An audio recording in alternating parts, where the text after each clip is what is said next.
Hi, I'm Rod Bryant. Thank you for taking time to watch these classes. Thank you also for the kind support that you're showing by presenting the encouraging words that you do, and we really appreciate it. This is a joint venture by YPS, Yeshiva Perkei Shoshanim, and Nativ. This joint venture is to bring the knowledge of Hashem to the nations, and to also to the Jewish people that will take this course, help them to understand the particular details of the Noahide and Noahide is, and what it really means, so that you can help to guide those people in the nations that come to you and say that they want to learn more about Judaism or that they would like to convert. As we well know, there is a fantastic option for the bin or bat Noach that wants to convert, and that is to be a pious person of the nation and follow the Sheva Mitzvot, the 7 categories that God has given them. Now, we started last class on the subject of Noahide prayer. Today we continue on in Noahide prayer. We're going to be talking about blessings, bracha. And if you've been around Judaism very long, you know that there is a bracha for everything. Whether it's when you wake up in the morning or go to bed at night, or having a piece of candy or a sweet apple, or observing nature itself, there's a bracha for it all.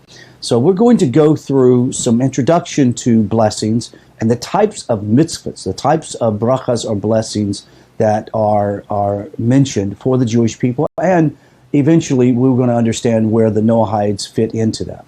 Now, as mentioned in previous lessons, Noahides may adopt any Jewish mitzvah in all of its details, provided that the mitzvah is logical or provides a tangible benefit to society, oneself, or the world at large. Among the mitzvahs compelled by logic, for example, is prayer. However, these mitzvahs, compelled by logic or benefit, are of a different nature than other Noahide mitzvahs. There are 3 classes of mitzvahs. Let's look at those. Mitzvahs in general are divided into 3 classes. One is mechuyaves, is mitzvot that one must do, for example, the mitzvot involving the establishment of justice and courts. These are mechiyavos, or mitzvot that are commanded that you do. They're obligatory, and one is liable for their neglect. The next category of mitzvahs is reshus, mitzvahs that are optional. This means that the mitzvah exists and applies to a person. However, one is not punished or liable for neglecting the mitzvah. If one performs such a mitzvah, then he is accorded the reward and merit for doing so. And the third, mitzvahs which have no application to a person. Some mitzvahs are entirely inapplicable to some people. For example, the Kohanim, the temple priests, have commandments unique to them alone, and their mitzvahs are inapplicable to other Jews. Other Jews may not even adopt these mitzvahs voluntarily. It is very risky and spiritually dangerous to adopt mitzvahs or commandments to which one has no connection. At best, one receives no merit for doing so. At worst, one may receive divine punishment. Now, this is true for both Jews and Noahides. One should be very cautious when adopting practices to which one has no obligation or connection. We must reemphasize that. Why do an obligation or a mitzvah or a commandment that is not required upon you? The Sheva Mitzvot, or the 7 categories of Noach, and their subdivisions generally fall into the first category, those obligatory mitzvahs. Jewish mitzvahs, which have no connection to Noahides, for example, mostly dairy laws, observance to many Jewish holidays, fall to the third group. Noahide mitzvahs, compelled by logic or practically benefit, generally fall into the second category. One does not need to perform such mitzvahs, but is preferable and logical to do so. The source of blessings. It is an obligatory mitzvah for Jews, before partaking of any benefit that this world has to offer, is to give a bracha, or a blessing. That is a bracha in Hebrew. And that is to give a blessing to Hashem for providing such benefit. What is the origin of this practice? Well, it is from the Torah, or is it from the rabbis? It's a very important distinction. Blessings after the meals. Here's another bracha. With regard to one blessing in particular, the Birkat Hatzimon, we know its obligation comes from the Torah. The Torah states, quote, "You shall eat, be satisfied, and bless God your Lord for the good land that he has given you." From here we learned the biblical obligation to bless after meals, and two further blessings, the one said before learning Torah and the blessing before eating and before eating certain species of fruits or grains or wine, may be biblical in origin. However, pinning it down precisely is difficult. Very generally, most authorities view the blessings for learning Torah is biblical in origin. However, there's no clear consensus as to the origin of that blessing in the Torah. What about many other blessings? The Talmud concedes that all other blessings, though obligatory, are only rabbinic in origin. Their authority is compelled by logic alone and not by particular biblical decree, as the Talmud states. Though not a command of God, it is a logical obligation upon a person. God gave us this world to partake of and to serve him through. And every time we benefit from this world, we're partaking from God's kindness, his chesed. It only makes sense, therefore, to acknowledge God, the giver. As support for this line of reasoning, the Talmud invokes a subtle contradiction in the verses of the Psalm. Rabbi Levi noted contradiction between two verses. One verse states, "The earth and its fullness belong to God." The other verse says, "The heavens belong to God, but the earth he gave to man." He resolved the contradiction, Rabbi Levi, by stating that one verse refers to the status of the world before reciting the bracha, and the other to after the recitation, said Rabbi Hanina bar Papa.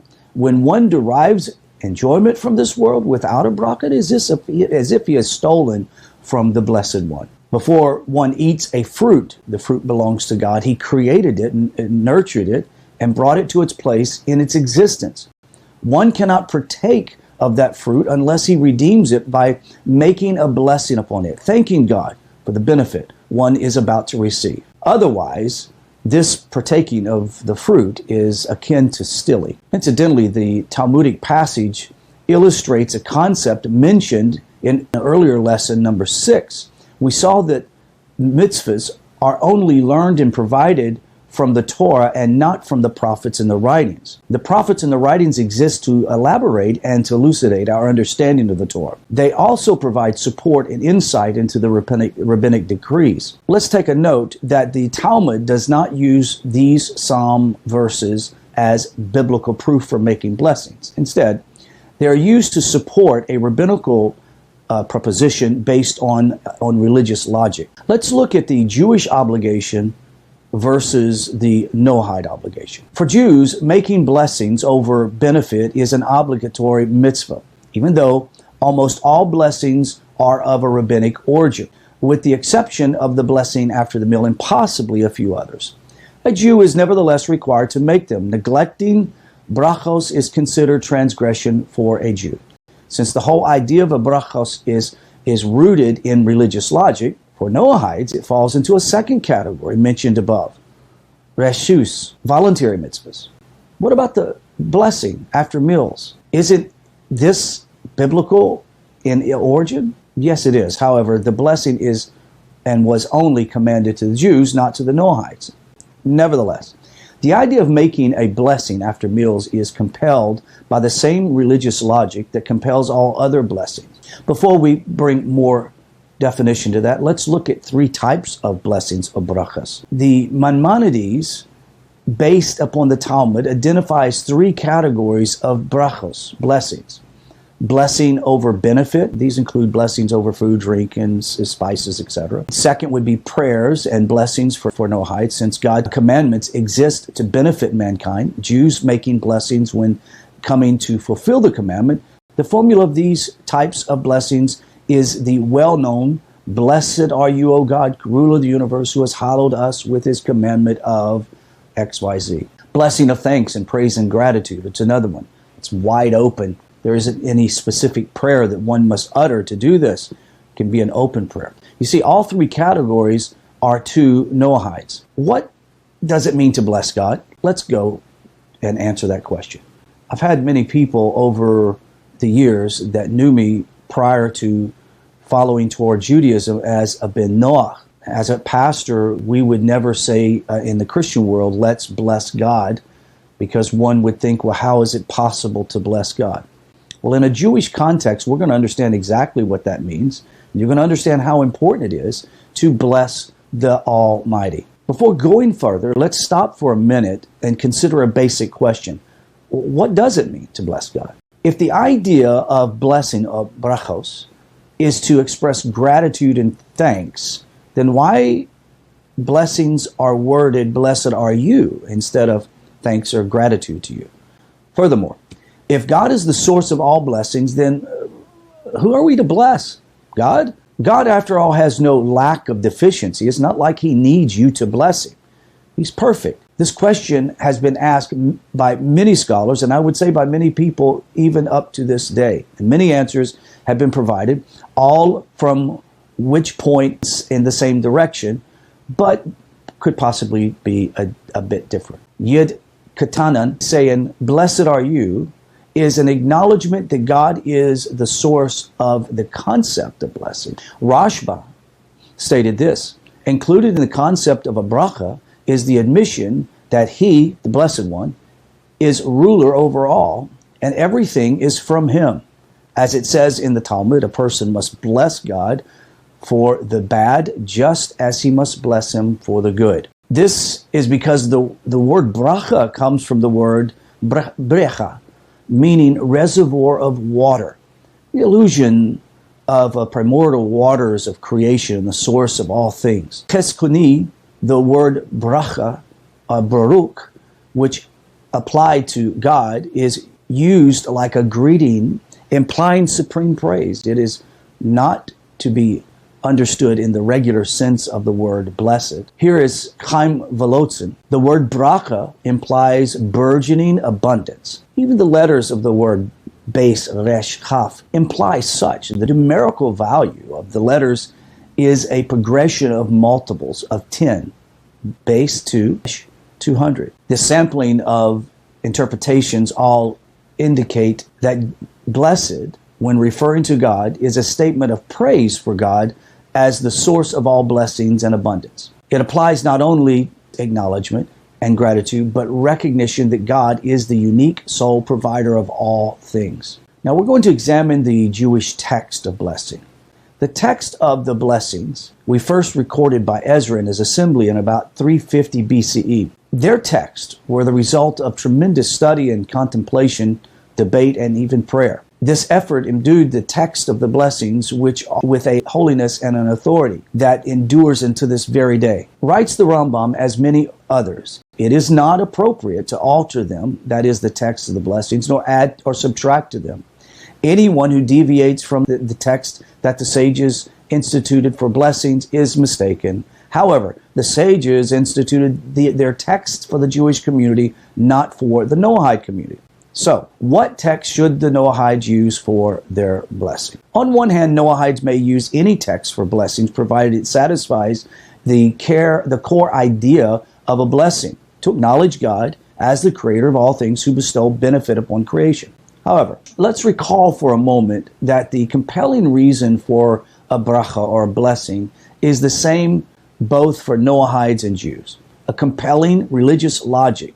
Considering this, the text formulated by Ezra should be sufficient for Jews as well as Noahides. For this reason, it is not only permissible, but perhaps even preferable for Noahides to use the established text of the blessings as found in the Jewish Siddur. Furthermore, it is also preferable to make the blessing according to the same rules that govern Jewish practice.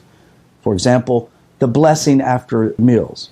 An exception to using the Jewish text exists with regard to the blessing said after meals. Example, the Jewish Siddur. This blessing was originally a single paragraph composed by Moshe. Over time, 3 more paragraphs were added. Each of the 4 paragraphs speak of the matters pertaining solely to the Jewish obligation to bless after meals and the unique connection between the Jewish people and the land of Israel. Now, it is therefore incorrect for Noahides to use this text. As little known fact, that the Midrash actually records a Noahide blessing for after meals. We are taught that Abraham, who excelled in offering hospitality to guests, would never ask his guests to thank him or pay him. Rather, Abraham only asked that his guests recite the blessing to thank God and the blessing be taught to them. Blessed is the God of the universe, for whom bounty we have eaten. And it appears that this was recited after any fulfilling meal, whether or not it was bread or etc. Now for Noahide, it is advisable that this blessing be said after any filling, sitting down meal following the precedent of Abraham. These blessings may be enhanced by adding Psalm 67 or 104. And so instead of going into the additional paragraphs that were added later, one could recite the beginning of this blessing that we just said, and then add Psalm 67 and Psalm 104 before it. Recently, many texts have been composed for Noahides for after meals. Many of these texts are very good, and yet should be used in addition to the blessings mentioned above, preferably reciting before it. In the next lesson, we'll explore the actual blessings to use and the rules governing their use. So let's go over the summary. If you have your paper, open it up and we'll summarize what we just talked about. There are three types of mitzvahs. Ones that are obligations, one must do. Second is a mitzvah that one should do, yet for which one is not liable for neglecting. The third mitzvah is to which one has no connection, like there's no connection to the mitzvah and therefore no obligation. Noahide's practice is compelled by logic or adopt voluntarily for practical benefits falls in the second category of mitzvahs mentioned above. This includes prayers and making blessings on benefits. Now, very few blessings have their sources in the Torah.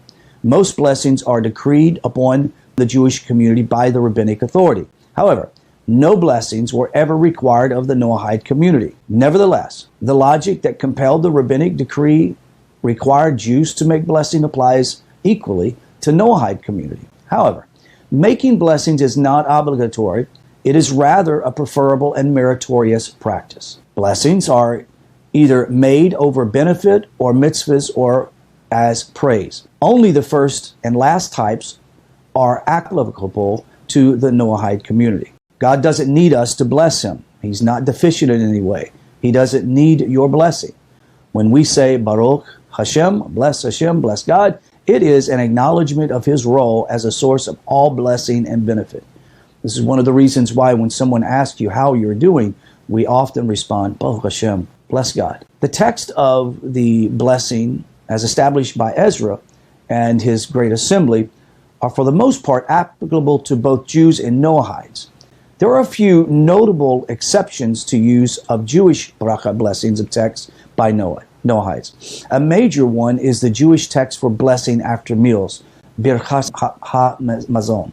This blessing speaks of concerns unique to the Jewish spiritual position. Instead, Noahides should use the Noahide text recorded in the Midrash. This text may be enhanced by adding psalm or especially composed in text. So when it comes to prayer, do you use the Siddur, not use the Siddur? Well, actually, it's what you prefer to do, whatever you're more comfortable with. Some people are more comfortable with what we call open, free prayer, not directed by specific words, but by the words that come off of your heart and tongue and mind. Hitzbadadut, personal prayer. It's a very effective prayer. Even though Noahides are not obligated to say a bracha, it just makes good common sense to be grateful to the master of the universe. So why not? Anytime that you have an opportunity to lift a glass of water to your lips, to say a bracha, blessing Hashem for the water, or thanking him, whether you use the specific prayer that is provided within the context of Judaism and the Siddur, you can use that. At the same time, you're not obligated to do that.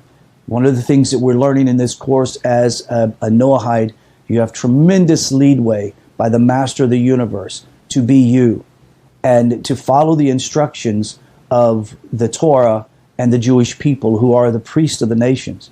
We have a great opportunity to take upon ourselves the mitzvahs, at the same time we have the liberty to be who we are in our culture, etc. So when it comes to prayer, keep praying, and we'll see you tomorrow in the next class on blessings and prayers.